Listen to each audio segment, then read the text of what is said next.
बताइए, उन्होंने केवल सफाई में नाच रचाया, सफाई में केवल नाच रचाने की बात करी। ये डेवलपमेंट मानते हैं क्या? इसको डेवलपमेंट किया? इजराइल में जाके नाचा है महाराज, केवल इजराइल में जाके नाचा है, केवल हज हाउस इजराइल में जाके नाचा है। अरे आप कबूल कल्पित बातें कर रहे हैं, जिनका वास्तविक तौर पे कोई मतलब ही नहीं है। इजराइल में कौन नाचा? आपके लिए चोर डकैत सब कुछ है, इनके लिए चोर डकैत सब कुछ है। चोर डकैत आके लुटेरा आके कुछ भी बोलते कि ये हुआ था, वो हुआ था, ऐसे हुआ था, पैसे हुआ था, वो बिल्कुल सत्य हो गया। लेकिन जो सत्य सामने हो रहा है, सामने दिखाई जा रही है, अभी ये कबूल कल्पित आ गए 15 लाख मिलेंगे। अरे उपमा थी कि इतना पैसा बाहर है कि अगर देश में होता तो हर व्यक्ति को 15 लाख। ठीक, मैं आगे प्रोफेसर समझ में नहीं आती। प्रोफेसर साहब, अरे मेरे 15 लाख डूब गए भाई। ठीक है, ऐसे प्रोफेसर को रिक्रूट ही नहीं होना चाहिए। नहीं प्रोफेसर साहब यहाँ टॉपिक पर टिक नहीं पा रहे हैं, पता नहीं अपने क्लास में अपने सब्जेक्ट पर कैसे टिकते होंगे। आचार्य जी मैं आगे बढ़ता हूँ। प्रोफेसर साहब आप टॉपिक पर नहीं टिक पा रहे हैं, पता नहीं अपने सब्जेक्ट पर कैसे टिकते होंगे। चंद्रमोहन जी आपके पास आ रहा हूँ, माफी के साथ थोड़ा देर हो गई आपके पास आते आते, लेकिन चूंकि इजराइल की बात आई गई है तो मैं वो सवाल भी पूछ लेता हूं। क्यों अगर इजराइल गए, दोस्ती की बात हुई, कुछ बढ़िया डिफेंस डील भी होने की खबर आ रही है, आप लोगों को लगता है वोट बैंक के लिए कि किसी खास का दिल टूट गया? तो डांस ना करें, बाकी ठीक है।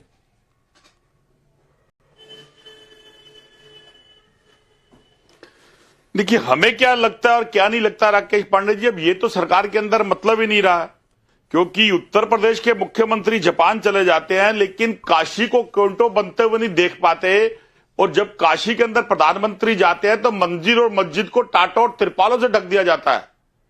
रेलवे स्टेशन के पास की पड़ी हुई जमीन के ऊपर हरे पट्टे लगा के उसको ढक दिया जाता है कि मैं अभी दर्शन करके आया, देख के आए। अभी टाट में आपने रखा हुआ था भगवान राम को, टाट में आप लोगों ने रखा हुआ था कि बिल्कुल टाट में रहेंगे। आप लोगों ने स्थिति बचा रखी थी, एक वस्त्र बदलने के लिए इतनी स्थिति बदलनी पड़ती थी। याद है डीएम को लेटर 6-6 महीने तक टपकती रहती थी टाट से। आप अपनी बात कर रहे हैं ना, आप लोगों ने टाट में रखा था राम को, आप लोगों ने इस देश में स्थिति ऐसी मचाई। आप लोग क्या बात कर रहे हैं भाई? टाट की बात मैं फेंक दे रहा हूँ, यहाँ बैठा हुआ कोई आदमी बोल दे राम मंदिर में राम टाट में रहे, किसकी वजह से?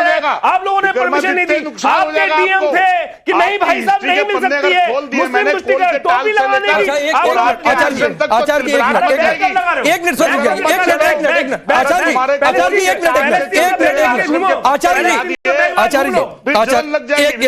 एक मिनट कितना मत पूछा करो। नहीं तुम देश को बर्बाद कर रहे हो। आचार्य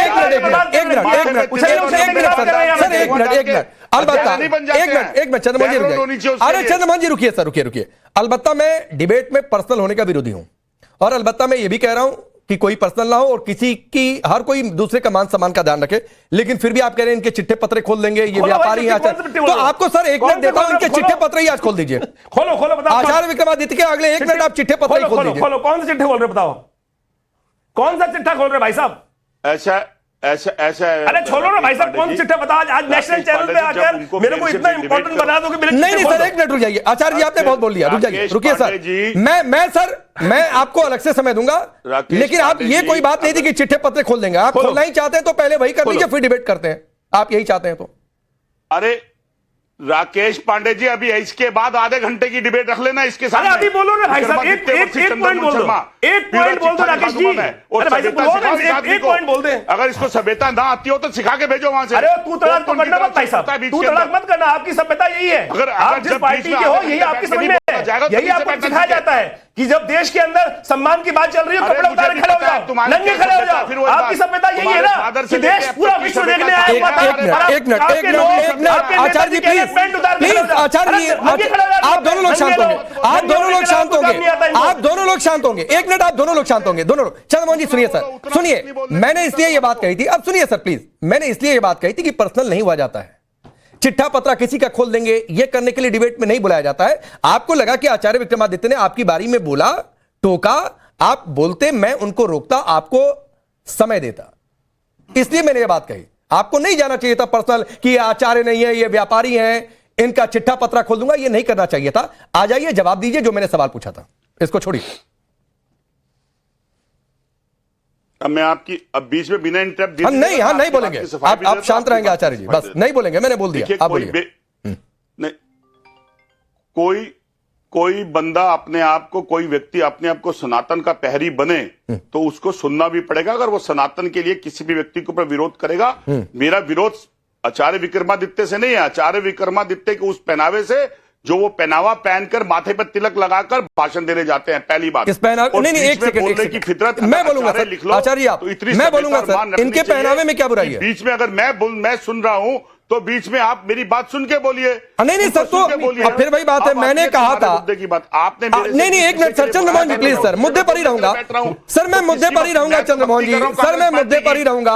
मैंने कहा था कि पर्सनल होना छोड़ दीजिए, मुद्दे पर आ जाइए। जो आपसे सवाल पूछा था आप इनके पहनावे पर चले गए। कोई आप लोग कहते हैं, सुनिए सर, आप लोग कहते हैं ना कि प्रधानमंत्री मोदी, बीजेपी का ये नेता पहनावे से पहचाने जाते हैं, ये तंज कसते हैं, आप इनके पहनावे पर टिप्पणी कर रहे हैं, ये सही है? मेरी धोती में दिक्कत है आपको?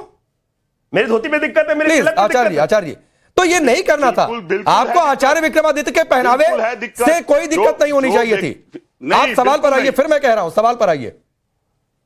बिल्कुल, देखिए मैं सवाल पे आ जाता हूं। बिल्कुल, जिस विषय के ऊपर मैं चल रहा था, मैंने बोला था कि अगर काशी को क्वांटो नहीं बना पाए और काशी के अंदर अगर प्रधानमंत्री जाएं और मंदिर और मस्जिद को तिरपालों से ढक दिया जाए और उसके बाद असम के कंधार जिले के अंदर पूर्व प्रधानमंत्री नेहरू जी की मूर्ति को गिरा दिया जाए, तो क्या वो आचरण जापान में जाकर जापान को बताकर क्या हिंदुस्तान में लाने की तैयारी कर रहे हैं सीएम मुख्यमंत्री उत्तर प्रदेश के? तो कौन सी सभ्यता के लिए आप हिंदुस्तान से जापान चले गए? और जिस जापान की सभ्यता को अगर आप हिंदुस्तान के मोहरे के ऊपर एएमयू को लाना चाह रहे हो, तो आज तक के कितने एएमयू आए और कितने धरातल पर चितार्थ हुए, उसकी डिटेल देने में क्या परहेज है, क्या गुरेज है?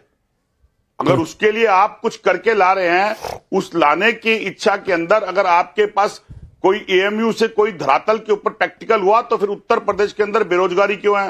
उत्तर प्रदेश के अंदर आज भी शिक्षक अपने विद्यालय में जाने के लिए बाधित क्यों है? उत्तर प्रदेश के अंदर आज भी। अब एक बात बताइए एसएस सिंह, एक सेकंड, शांतनु जी आपके पास भी आ रहा हूं। अब सुनिए सर, सुनिए चंद्रमोहन जी सुनिए, आपके हिसाब से जापान जाना गलत था, ठीक? आपके हिसाब से जापान जाना गलत था, तो मुझे सिर्फ ये बता दीजिए कि डॉक्टर मनमोहन सिंह भारत के प्रधानमंत्री रहते हुए जापान गए थे। मेरे हिसाब से शायद दिसंबर 2006, अक्टूबर 2008, कुछ और भी आंकड़े हैं, तो फिर उनका भी जापान जाना गलत हो गया था। नहीं, हमारे कहने से जापान जाना गलत नहीं है। आप ही कह रहे थे जापान क्या करने चले गए। और देश की जनता को तो 1947 में देश आजाद हुआ, मैं दे तो रहा हूं जवाब, 1947 में देश आजाद हुआ था। हाँ, लेकिन भाजपा और भाजपा के चुने हुए सांसद का तो देश 2014 में आजाद हुआ है, तो उनको उनमें फर्क है, हमारे में। अब आप जापान जाने पर तनिका सा एक फैक्ट मैंने आपके सामने रखा, तो आप आजादी की बात करने लगे। वो कोई बहुत बड़ी बात सर पहले तय कर लीजिए ना, आप आज आप मुद्दे से सबसे ज्यादा डीरे लग रहे हैं प्रश्नों के ऊपर। आज आप चंद्रमोहन जी सबसे ज्यादा डीरे लग रहे हैं। कभी इनका पहनावा देख रहे हैं, कभी आप इनका चिट्ठा पत्रा खोलने की बात कर रहे हैं, कभी आप जापान जाने को गलत बता रहे हैं।